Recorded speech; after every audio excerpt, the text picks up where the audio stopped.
Okay, boys. Episode 15, URC round 14 preview. Brenton, Brakkie, how are you guys doing? Lekker Timmy, lekker Brakkie. Good to be back. Lekker boys, lekker. Episode 15, we're moving. Yes, almost half century. Yeah, well, I don't think we've got a lot to discuss this episode. We've got only a URC round 14 preview and some news. Yes, let's do it. So, we'll jump straight into it. No chit chat, no time for that. We're trying to get a half an hour episode once. So, the first game is Stormers versus Ulster. So, it's at 9:30 South African time at Kingspan Stadium in Ulster. We'll do predictions. But yeah, I'm very, very excited for this game. And I'm excited the fact that all four our South African teams are not playing, neither of them are playing consecutively, so we can actually watch all four of the games. But I know Warwick Gelant has been out injured, and Damon Willemse is coming back and making that 15 shirt his own, with Sacha Feinberg-Mngomezulu the best fly-off in South Africa at the moment, in my opinion.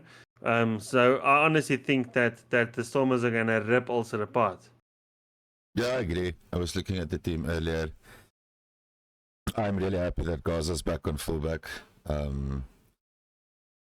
Let's hope he's... Suleiman Hatzenberg. Yeah, Hatzenberg on outside centre. I would have probably played him on 14 and started Samilane on 13. I think Samilane not... Oh, there's Jan. Yeah, and put Ben Lauder off the bench. And I would have probably started Paul de Wet ahead of Oupa Dewald. Just because it's you need to knock Ulster out of the park early on. Otherwise it's going to be hard at the office because they're playing away. At the Kingspan Stadium in Belfast, so it's not going to be an easy game. Yeah, but Ulster has also had not the best season. I mean, they got beaten by Benetton. They got beaten by Zebre. Well, so Sharks almost got beaten by Zebre. They got smashed by the Leicester Tigers. Munster beat them at home. Bordeaux Beagles. Okay, you can't judge Bordeaux for that, or Ulster for that. So I don't know. I think of the four Irish teams, Ulster is probably somewhere at the bottom there. But I mean, it's still a away game for the Stormers. I think the Stormers are gonna rip them a new one, and the Stormers have to. We've only got 4 or 5 games left of the race to the top 8, as they call it. So they really need every single point they can get to sort of retain that top 8 position. No, for sure. Yeah, I definitely think the Stormers have it in them. They're coming off of a bit of a high now. Beating the Bulls at Loftus Swimming Pool by 3 points, and then they beat the Scarlets by 12. And then so they're coming off a bit of a high. So I picked the Stormers with 16. Well, I'm gonna go even higher than that. I'm gonna be a bit more optimistic with Evan Roos, Suleiman Hatzenberg, Gaza, and Sacha. I'm gonna say Storm. I don't know what I said in Super Brew. You can correct me now, but I'm gonna say Stormers by 25. Yeah, you went off that on Super Brew, so. Don't take chances where on Super Brew. Brakkie? Yeah, I think they've had a pretty good semi build up to the last 8 spots. I always have faith in the Stormers. You guys say that they play away well. I trust that your opinions, because I mean, Renty, you are a Stormer. You know how they play. Timo's a Stormer. Yes. Not you. Oh, sorry. To me, you're the Stormer. Yes, I'm the only one that's right in this podcast. Oh yeah. I'm sorry. Anyway, yeah. So I think I said 4. Yeah, I said win by 4 because I mean it's also. I think it's gonna be an easy win. I think 4 is a safe bet. 4 is always a safe bet. Yeah. When I don't know, when I'm unsure, I just go, hey, let's put up a 4. Let's see what happens. So, but I think it's going to be a pretty easy game. I think they can easily make it up to a 6, even higher than easily. Yeah. Well, this, like we said, the Stormers had a very, very bad start to this URC. And they were riddled with injuries. They had half their top players, who has been out for most of the season, and they're slowly but surely coming back.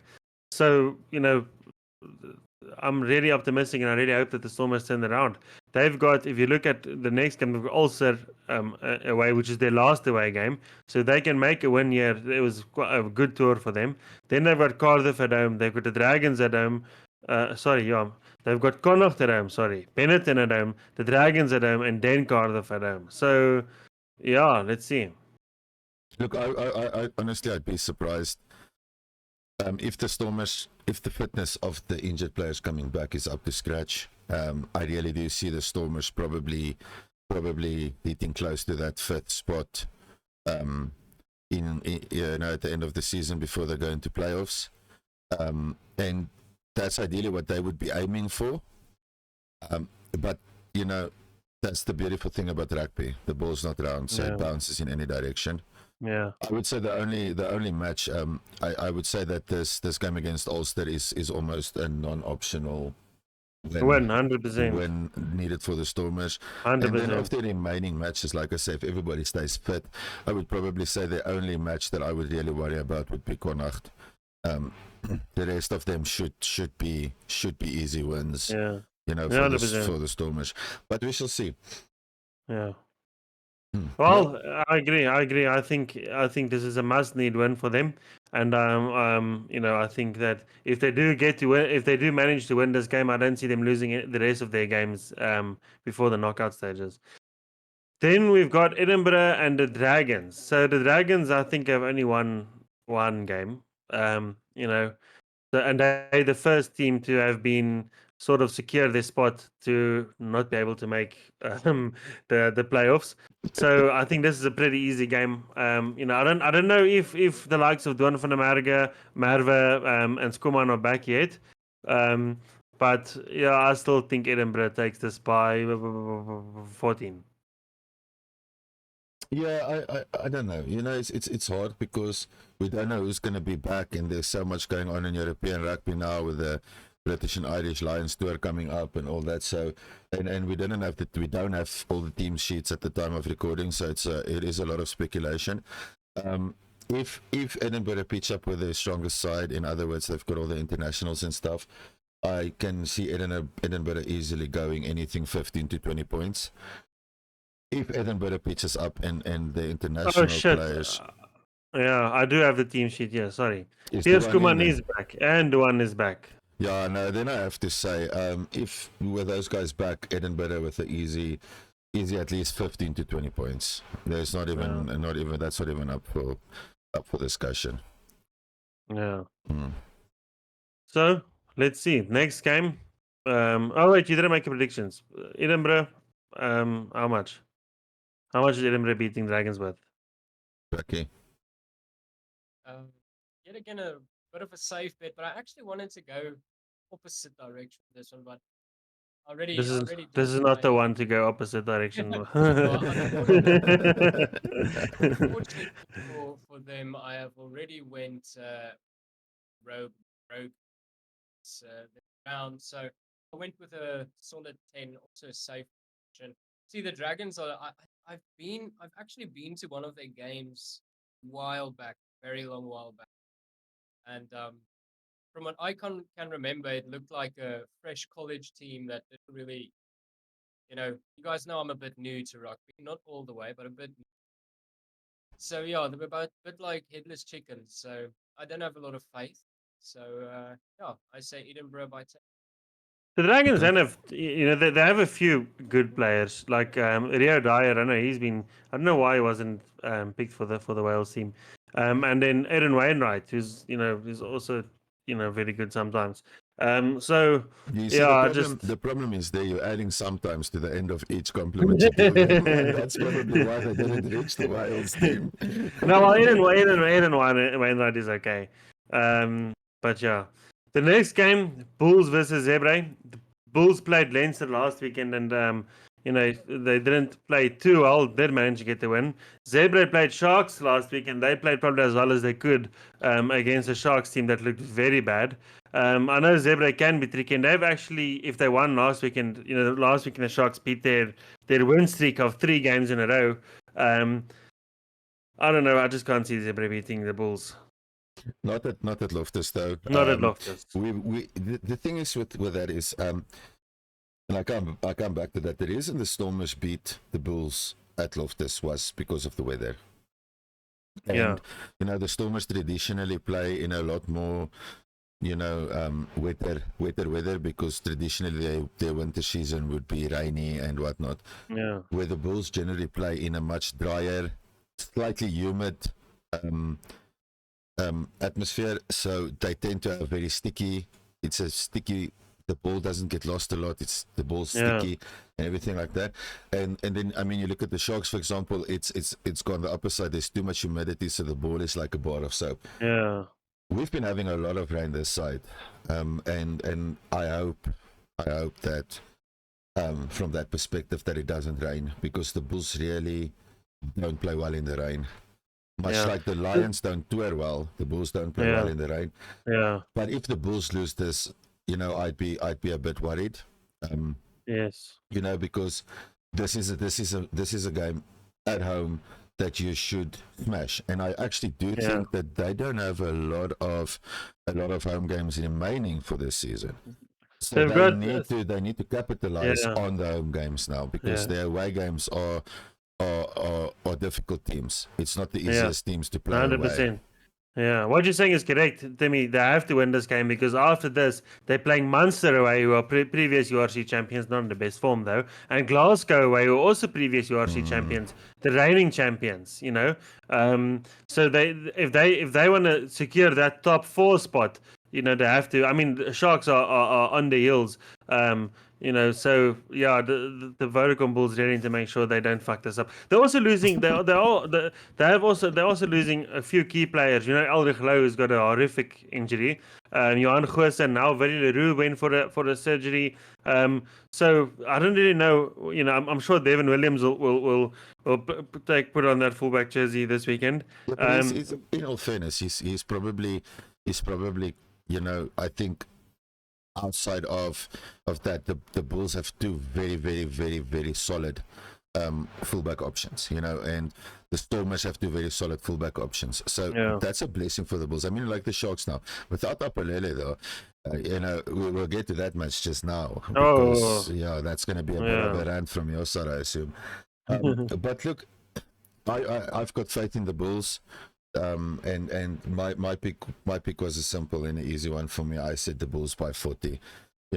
Zebra at Loftus, it shouldn't be a hard match. It shouldn't be a difficult one. I think the Bulls should smash it with at least 40.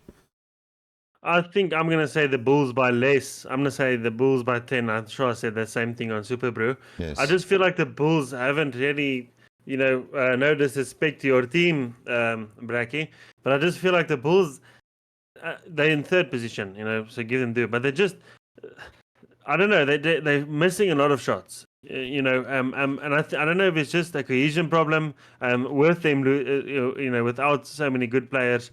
I think the Bulls, in fact, all of our South African teams next year or next season are going to be very, very good. I mean, if you look at probably the best fly-off in the world at the moment, Andre Pollard coming back for the Bulls. I honestly think that they're going to be a different beast. But at the moment, I don't know. I think they were very, very, very lucky to win that game against Leinster. Yeah. No, I agree. They were very lucky. But Bracky, your prediction on that match? Well, Brady, you actually went higher than me. You went with 10. I went with 3. Because my faith in the Bulls have been dwindling as of late. Because as you said, they're not consistent. They're very up and down, hit and miss, like most of the some of the other losing my words now. South African teams, all of them have been up and down. Yeah, a lot of hit and miss, and I'm losing faith in them, because it seems like first half they don't even look like they're trying to play, and then second half they try to put everything in and get some points on the scoreboard. So Yeah, I went with a 3 because I don't know. I don't really feel safe even putting in my picks at this stage. Zebra at least is an okay team against, and as you say, they do have the upper hand home field. But yeah, I'm still a bit stressed about that match. No, you have to be strong, okay? You know, it's your team. Yeah. It's Back your team, boys, yeah, back your boys. back At your least boys. at least you're not playing Leinster again. We are. Okay, so I'll kick us off on the next one. Easy one. Two Irish teams, Connacht versus Munster. Both don't really have a lot of internationals coming back because they don't really have a lot of internationals. And then I said Munster by 8. And then we can move on to the next one when you guys start on your prediction. Yeah, I don't know. Connacht's got Bandiaki and Munster has all the retiring players, Peter O'Mahony and Conor Murray. I'm going to still say Munster. Connacht is probably down there with Ulster. So I'm going to say Munster with 7. This was an interesting round for us because I mean, apparently you went with your pick on Super Brew was Munster by 5. Blackie was Munster by 6, and I'm Munster by 8. So no one can beat. No one can win this round. We'll all probably have the exact same points, win or lose. Well, unless they win by exactly 5, 6, or 8. Blackie, your prediction on that one? Yeah, no, as Timmy said there, I went with 6 because I don't know. Connacht is they're very lousy. I know no dissing teams and stuff. Matches I've watched this so far, it's been a bit lousy, but drowsy. Feels slow to me, and I think Munster just has a little bit more oomph with the guys. I think they're gonna put their last little bit of energy into this matchup and put it for us, but not by a lot. Okay. Scarlets versus Ospreys, another one of those derby matches. Yeah, but you know, it's you know, for me the surprising team of the tournament has been the Ospreys. Yeah, they've had some good wins. Yeah, they've had some crucial wins, but they've also had like simple losses. I mean, they lost to Zebra with 5, but then again they lost to Leinster by 3. Also, not in form or not you know, a Leinster team without the internationals. You know, but they beat Glasgow by 1 and they beat Connacht by 3. You know, so Yeah.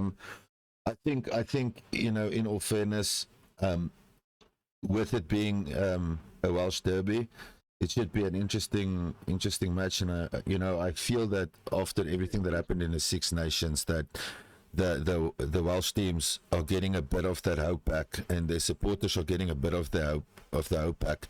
You know, with the Gatland retirement, you know, there's hope. I think it was something that was pushed too far, and it seems like everybody's getting that bit of a buzz back where they've got some faith in their teams. I honestly don't see any one of these two teams really doing anything in this URC or achieving anything. But you know, for a derby match, I went Ospreys with 7. Ospreys with 7. Yeah, I think I went Ospreys with 7 as well. Again, one of those weekends. It's our scores are 4, 5, and 7.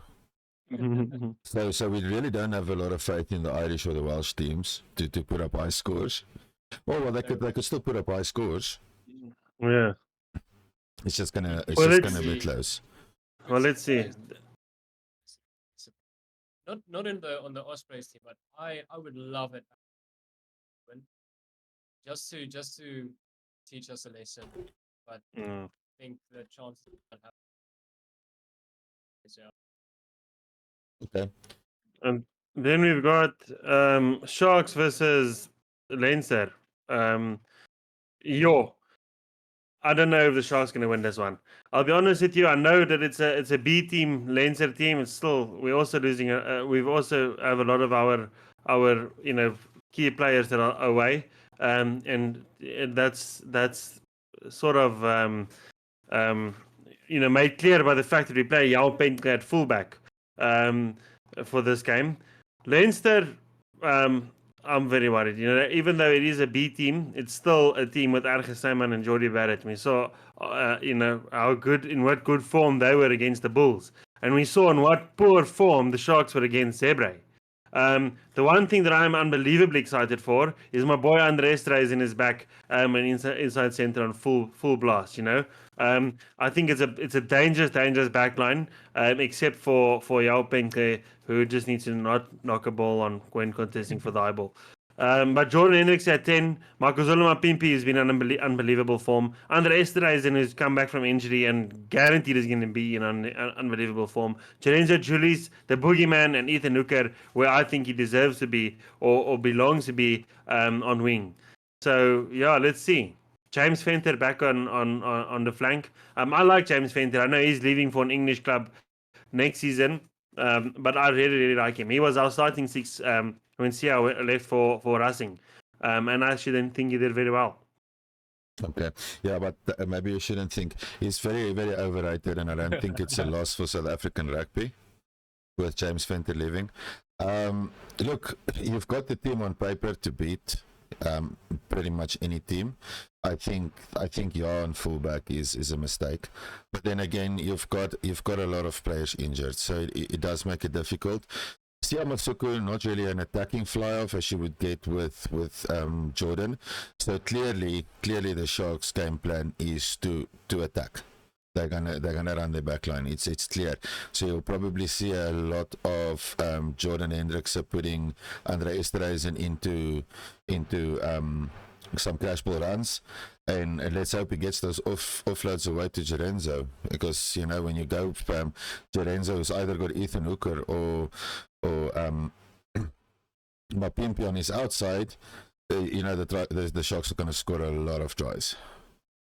Yeah, I think so. I think when the Sharks backline does get going, they get dangerous.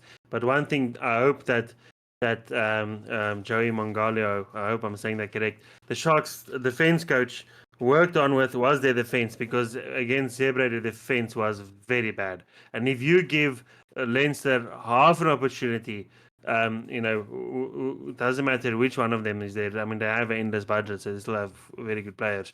They are gonna smash the Sharks at home, and I'm really hoping that's something they worked on. Yeah, no, definitely. Look, like you say, Leinster's always going to be dangerous. You know, they're one of the top clubs in the world, not just in the URC or anything. They're one of the teams to beat when it comes to club competitions. The big worry that I have when it comes to the Sharks is your scrum has not been looking that good. It hasn't been dominating as it should, and you know, considering that in your current 8-man scrum, you've got 4 first-choice Springboks. Yeah. And that's something that worries me a bit. I just think the guys are a bit overplayed. And based on that, I think with the incoming tours, we're probably going to see a lot of shifting, from Rassie in that regard, because I do feel Bongi, Ox, and Vincent have been a bit overplayed, and they probably just need, 2 or 3 weeks to just kind of recover, get their mindset back and everything. But I still think, honestly, easy win for the Sharks at home in Durban. Humidity. You guys have been having a lot of heat and everything. I just can't see Leinster rocking up there, even with RG and Jordy. I just don't see them having that much of an impact. And you've obviously got Jordy that's running straight at Andre. So Jordy's not going to be running like a matchup. Maybe like a matchup. It's not going to be running over Andre, but also Andre's probably not going to be running over Jordy. Probably 2 of the hardest running and hardest hitting inside centers in world rugby. Interesting game, but I did pick the Sharks for a win, and I went very high. I think the Sharks are going to win by at least 16. Yeah. I don't know. I think a few weeks ago I would have agreed with you with regards. I think I've actually said it on this podcast as well, that I think that the Sharks had the weakest scrum with between the 4. But I think in the last few games it was actually looking good. I mean, the Zebre, we put them in reverse big time. Then we put Lions in reverse big time the weekend before that. But so it looks like slowly but surely is looking like a South African scrum. But I think if we can beat this Leinster scrum, not probably as convincingly as the Bulls did, I would be chuffed. My heart is saying Sharks. My brain is saying Leinster. I say this and I say it every weekend. It's not easy being a Shark supporter. They will disappoint. So fuck it. I'm gonna go Sharks. Sharks by 5. Okay, Braki, your thoughts, your prediction? I only have one thing to say, and that is that Leinster lost to the Bulls, and in my head, I think if you lose against the Bulls, there's no way you're going to run over the Sharks. No way in hell that you're going to run over the Sharks. If their scrums hold up, and if they did work on the defense, as you said, Brenty, I think there's going to be an in-the-bag win for the Sharks through and through. I think it could be an extremely simple and easy win because they're playing at Kings Park Stadium, which is home turf. And I went with 8 because I really think that it's going to be an easy win for the Sharks. Well, let's hope. I want to see a good game from the Sharks. You know, you guys, Yeah. you guys have a lacquer back line. You know, I've been looking at Jerenzo Julius, and I really hope he gets a shot at decent international rugby when it comes to the Springboks. You've got Mapimpi, who's just like everybody says, yeah, he was burnt and he's over and whatever, but that guy has kind of been in some different form, you know, this year. And if I was a guy like Kurtley Arendse, I would be semi-worried about that. Because Mapimpi at the moment does look like our in-form winger, you know. As old as he is. Yeah, at 11. And you know, bringing into that mix, you know, you bring in Fuss and stuff. You can almost move over the entire Sharks backline at full strength into the Springbok jerseys, and they'll probably be one of the most formidable backlines that you could see. Like I said, the big worry for me is the Sharks just at the front's not looking strong, and it's worrisome for me because there's a lot of Springboks in your scrum.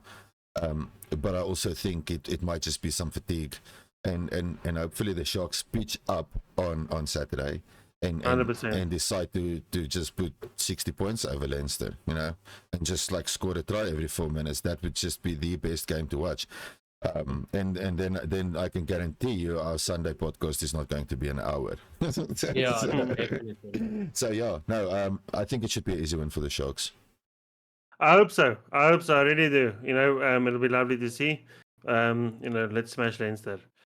The next game, Benetton versus Cardiff. So Benetton, I mean, both of these teams are predominantly bad teams, but are actually not looking that bad this season, you know. So it'll be an interesting matchup. I think Benetton are going to beat Cardiff.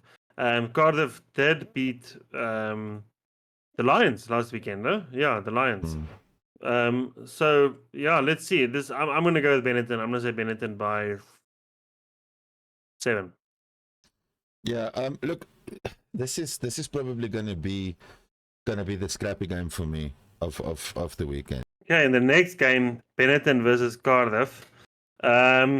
These are two predominantly bad teams that are actually not looking that bad in this season, you know. I think Benetton, I'm sure I've mentioned this because I can't get over it. Benetton beat La Rochelle in the Champions Cup. Cardiff beat the Lions last weekend. So let's see. I'm still going to say Benetton. I think Benetton's going to win this, but not with much. I'm going to say by 7. But I won't be surprised if Cardiff to sneak past them. Yeah, I can't see it happening. Look, it's a difficult one because Cardiff is fifth on the log, right? I think so, yeah. Yeah, Benetton is. But Cardiff is only fifth on the log because they had one draw compared to the other teams that lost that game. That's why I feel the Ospreys are lying 7th and Cardiff is lying 5th. They had the draw, you know, and no, but I just can't see with a lot of the teams getting their strength back and all that. I don't think these teams are going to be, you know, in the top 8 or close to the top 8 too much in the future. Yeah. Cardiff needs this win. I would probably say if Cardiff can pull this one through, they've probably got a good road leading into the top 8 position. But Benetton at home, both these teams have been way too up and down. So I'm going to say Benetton with at least 9-10 points. I can't see Cardiff doing anything in Treviso this weekend. Watching an Italian team at home is it's the irritating thing. I don't know if it's a psychological thing or what it is, but I don't know if you guys noticed they knock these drums the whole game long, and it's not like even on a rhythm. It's just goof, goof, goof. And It's like a war drums. I don't know if it's not even. I don't know if it's a psychological thing or what it is, but it is so difficult to sort of get behind your team, and these damn drums are just banging the back of your head. It's like we have the vuvuzelas. Not in rugby as much. But But big in rugby at one stage, early 2010s, it was like huge. You couldn't go to a rugby match without I don't know much about soccer, but as far as I know, I think the Kaizer Chiefs are playing next door to the Sharks at Moses Mabhida Stadium, so there will definitely be some vuvuzelas or vuvuzelas when Leinster are there in the Shark Tank this weekend. Lucky, your thoughts on Benetton versus Cardiff? I really don't have much to say. As you said to me, I think this is going to be my sleeping match. I don't know. It's weird that Cardiff had a draw. It's very interesting to me that the draw caused them to be high up on the leaderboards as Benetton. But anyways, my guess, not an educated guess, just a loose guess there, because both teams, as you said, up and down.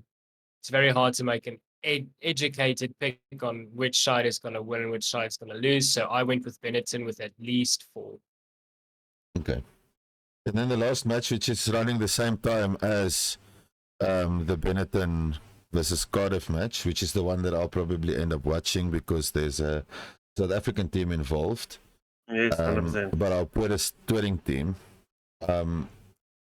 And this was a hard pick because I had to go with my age here, and because I'm a competitive person by nature, I need to win Super Brew.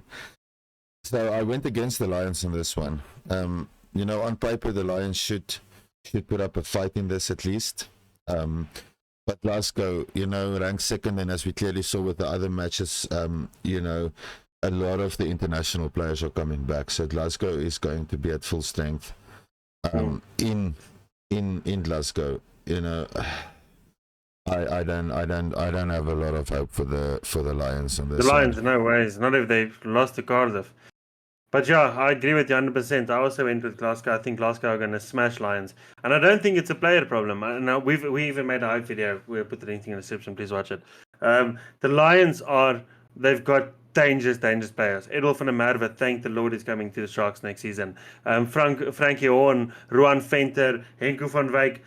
I think this is more a coaching issue. I'm not throwing shade at Ivan van Rooyen, I'm just hyping up Franco Smith, who's led this Glasgow Warriors team to a victory last season, So I'm hoping one of the South African teams actually snatch him up before he gets too comfortable at Glasgow. But I just think I do think Glasgow Warriors are still sort of a bit overhyped. I don't think they a tier 1 sort of Leinster. Toulouse got smashed by Bordeaux Beagles, by the way, in the top 14. Sorry, I don't think they're on that level, but I think they're much better than Lions, especially with Glasgow at home. Yeah, last year we felt the same about Glasgow, and then they went from being fourth on the log to being URC champions. And that's the thing what we always say: a good team will get the result. I don't think it's a coaching problem at the Lions as well. I think we've discussed this, and I'm going to name shame here. Rudolf Stroili needs to leave South African rugby. You've done way too much damage since the whole Comstroldo thing and everything. Just leave rugby, man. Just go pack boxes at Take a Lot or something. Just leave rugby because everywhere he seems to go, it's a mess, and it's becoming frustrating because you took one of the proudest rugby club teams in South Africa, which is the Golden Lions, and in general just the Lions, and you've destroyed that franchise. You've completely financially destroyed that franchise. You know, what baffles me is, are the shareholders or whatever not seeing this? Is this guy just really that good at speaking, so that he can eye blind people so that they don't know what's going on? I think it's a director problem. I think the coach has for me has done an exceptional job, considering that he's got basically a team of unknown players. You know, none of these guys are standing there with 30, 40 Springbok caps and stuff like that. 100%. So, you know, taking a team like the Lions and you know, being in the top 8 for pretty much the most part of the season, you know, is admirable. I just think that this tour for the Lions was the wrong timing. And you know, if they could probably have these matches at home, they would probably have been okay. You know, and they've got a very hard road leading forward, because I also don't think they've got a lot of home matches left either. Oh, I think this is their last away match. Then it's only home matches. Oh, okay, yeah, so they should be okay. But I mean, you look at Alice Park, and Alice Park. I understand it's not in the safest area and stuff anymore, and all that. But you know, when the Boks play there, Alice Park's packed. Yeah. So when you play club rugby, you look at Loftus has got a decent number. You look at the Stormers have a decent number. You know, Kings Park, I just think, you know, people there earn too much money because it always seems packed. You look at Alice Park, you know, you're lucky if there's 40 people there. It's really disgusting, and it's shameful, you know, to look at a team, you know, that once, you know, if we even go back further, you go to 1995, Francois Pienaar, first Springbok captain to lift the World Cup trophy, was a Lion. You know, you're looking at all the players that came from the Lions, you know, Malcolm Marx, the legends. Even if you come modern, you've got Malcolm Marx, you've got Faf de Klerk. Alton Jantjies on form was a brutal fly-off.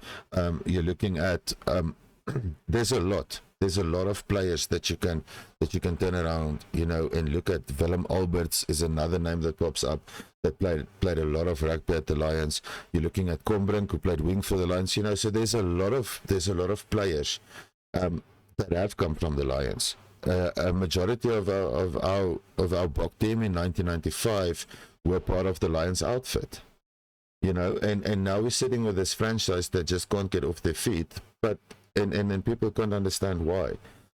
And the reason why, for everybody that is listening from the Lions Rugby Union, your problem is Rudolf Stroyle. Okay. Thank you, Timo. Just made everyone quiet again. All right, now it's like a half an hour done. Bring too much competition, boy. That's why we never stand with half an hour. Yeah, I'll take the blame for that. Let's end off with some news.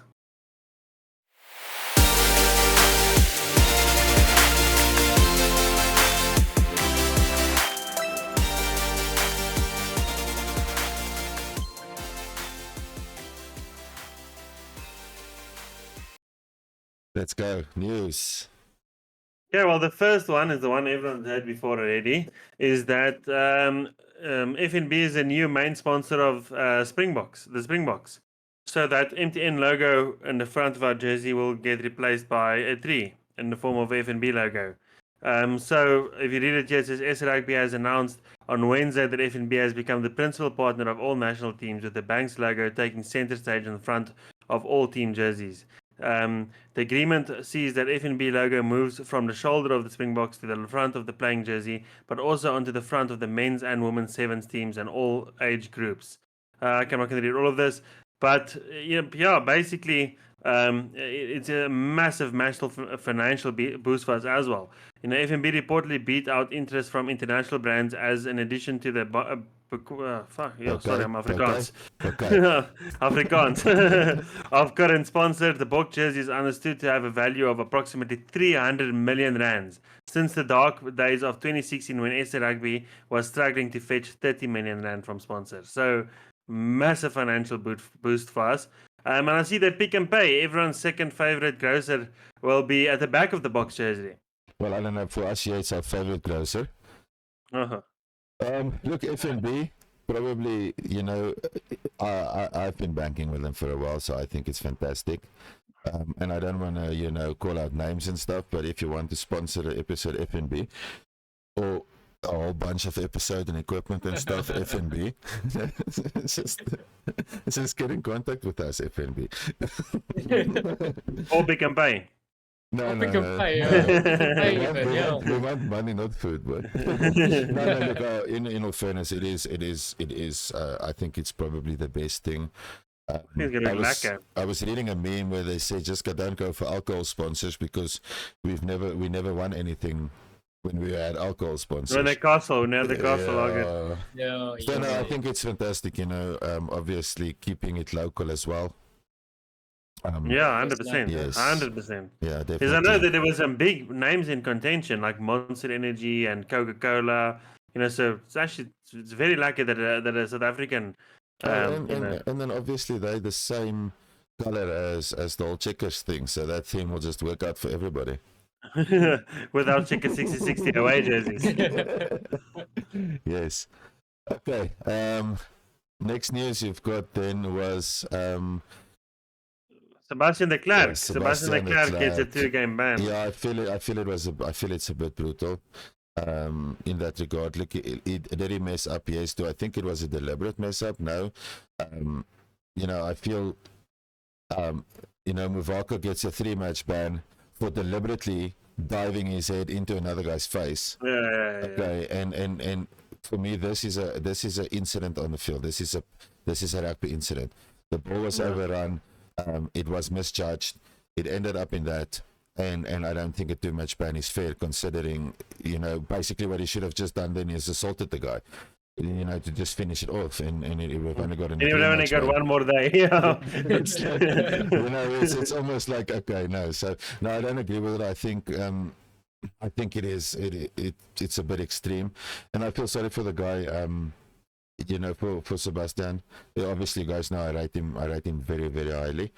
It may be a good thing, considering the tours and stuff coming up, and it's almost a forced rest for him to take a couple of matches off. So when the Bulls get into their playoff scenarios and stuff, they've pretty much got a fresh wing. Yeah, 100%. Yeah, he'll miss one Challenge Cup game, and one URC game, and then he's back in contention. So yeah, maybe I don't know who's gonna move on to wing. Sergio Peterson can come back on wing. I like Sergio Peterson. He had a few beautiful tries against Leinster in that semi-finals last Yeah. Also a guy season. I feel, right player, wrong era. Definitely needed more ball game time. But it's hard when you compete against the likes of, Kolbe, Orensema, Pimpy, all these players you constantly compete 100%. against. But he is a fantastic player. Yeah, and so definitely the best option I think you guys have, for that replacement. Yeah. Then Andy Farrell considers French players for the British and Irish Lions. So obviously the obvious one was Berking. I'm sure we've spoken about it so many times before on this channel, that he is our first choice fullback for the British and Irish Lions squad. But now he can get his son Owen Farrell, to sort of contest that 10 jersey. I think I'm fairly certain a few episodes ago I predicted that Owen Farrell will get a call up. Will he be our start? Well, definitely not our. Will he be the British and Irish Lions starting 10? Doubtfully. I think there's a lot of contention for that jersey. Probably the most hotly contested jersey. But yeah, also Courtney Laws, who's definitely, I don't even think he deserves a call up. Not that he's bad. I just think the position he plays in is just, there's so many good players in that position. I just don't see Laws fitting in there. For me, it's a bit of a dipshit thing to do. You've got players that represented their international teams now in the Six Nations, their national sides. And based on the talent that we saw there is no reason for you to pick your little boy, and there is also no reason for you to pick players that are only playing club rugby. For me, if you resign or don't get picked for your national team, then in my opinion, you don't get into contention for the British and Irish Lions. It's a pride thing for me as well. I've never liked them. I've never been a fan of them, but no South African likes him. But it's an honor to play the British and Irish Lions because you only get to see that spectacle once every 12 years in your country. So, in all fairness, Owen Farrell couldn't be chosen for England because of their the international. You're not allowed to choose one, whereas someone like Blair Kinghorn could. Because of the rules that they've got there in Scotland, they're allowed to play for other clubs. Same like South Africa's got that. There's no South African that likes Owen Farrell. I can tell you that now. He's a very good player though. I don't see him outplaying that jersey away from Finn Smith, Marcus Smith, Finn Russell. I don't know. I've seen so many people posting their starting 15 British and Irish Lion team with Finn Russell at 10. Like, did they not watch the Six Nations? Anyways. But we've discussed this during the Six Nations. I don't know. I think the air is very thin up there, right? And I don't think the people get enough oxygen because we watched it from a neutral perspective. We bashed a lot, okay? Yeah. I posted on our WhatsApp group during the week. I posted that image of and I commented Ireland's big problem, right? It's the age thing, yes. Where they showed the ages of those players. I mean, do they want it more obvious than that? No. I mean, and it's the same thing. It's an odd thing for me how they look at it. And maybe we're just privileged because I think South African rugby that is so strong at the moment, we don't allow margin for error. 100%. If you've got one bad game, you're going to get massacred by the public, especially if you play for the Boks. How did Manie Libbok get it when we lost against Argentina? Manie Libbok was crucified for it, Yes, in the next match, he looked like a rock star, Yes, 100%. And then we turned around and said he was the best thing that ever came out of Namakwa. But, it is what it is. I think it's a deluded thing. Luckily, the British and Irish Lions are going over and they're playing a very, very weak Australian team. So they shouldn't. Have you seen how well the Australian teams are looking in the Super Rugby though? They're playing against basically themselves. It's a glorified Currie Cup. I've been watching the highlights of it and everything, and for me, it's a league, and I see a lot of players. You see the Damian McKenzie's, you see the whatnots, but for me, it's not a serious competition though. For me, I like the Super Rugby. I like the way New Zealand plays. Or not just New Zealand. Those teams play in a very, very fast-paced rugby. I enjoy watching it. It's obviously very not anymore, but it's very different to what we play. But I don't know. I'm chuffed with the Australian teams, and it actually gives you sort of a bit more confidence that as a Southern Hemisphere team they'd actually be able to do something, and not just lay down and get smashed by the British and Irish Lions. I'm going to say it. It's good for the island sides, though. When you look at the Fijians and those guys that are obviously getting the opportunity to play some serious rugby as well in between their international seasons and stuff like that. So I do agree with that, but. I have to be honest right now. Full strength teams, the top 4 teams in the URC at the moment, at full strength, massacres each of the teams in the Super Rugby by at least 40 to 50 points. We've spoken about this before. I don't know why we don't do a Champions Cup involving the Super, because that'll put this argument to bed. Like, I agree with you. I do think that the URC teams, not all of them, some of them will smash a lot of the Super Rugby teams. But I mean, it's an argument that doesn't really have a lot of base to it. Whereas if we had this Champions Cup involving them and their top 2 of their teams and top 2 of our teams and top 2 of the top 14 teams and top 2 of the all play together.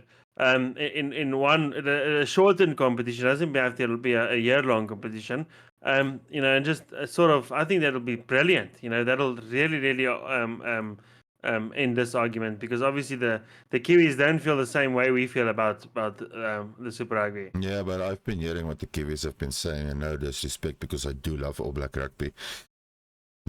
I don't know. Maybe the air is thin down there as well. Mm-hmm. Yeah. I don't know. Okay. But I'm gonna last thing, a controversial thing. I actually think that there's a big chance Australia can win that.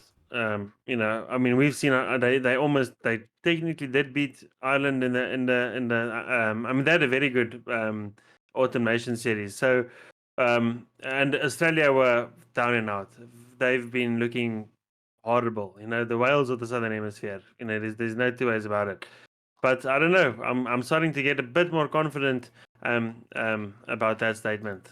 So let's see. Please do it for us.